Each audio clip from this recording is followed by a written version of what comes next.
বেশ কদিন ধরে টানা বৃষ্টি হচ্ছে, তার উপরে আবার ওয়াইফাই ঝামেলা। কি একটা অবস্থা বলুন তো। আর ঝুম বৃষ্টির সন্ধ্যায় মন চাইছে এরকম কিছু ক্রাঞ্চি ক্রিস্পি মুখরোচক খেতে।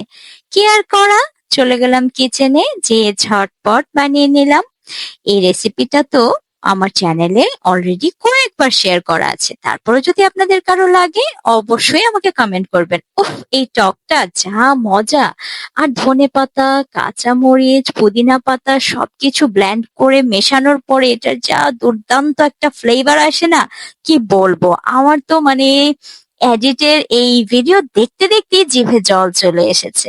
আপনাদের কার কার এমন হয় বলুন তো, নিজেদের খাবার দেখে নিজেদেরই আবার পরবর্তীতে জিভে জল চলে আসে। তো এই তো মোটামুটি ডান, রেডি হয়ে গিয়েছে। ফুল ডিটেইলে কিন্তু আমি রেসিপি অলরেডি আমার পেজে আপলোড করে দিয়েছি। তারপরে যদি কোনো কোয়েরি থাকে কমেন্ট বক্স তো রইলই। আশা করছি ভালো লেগেছে আপনাদের। Thanks for watching.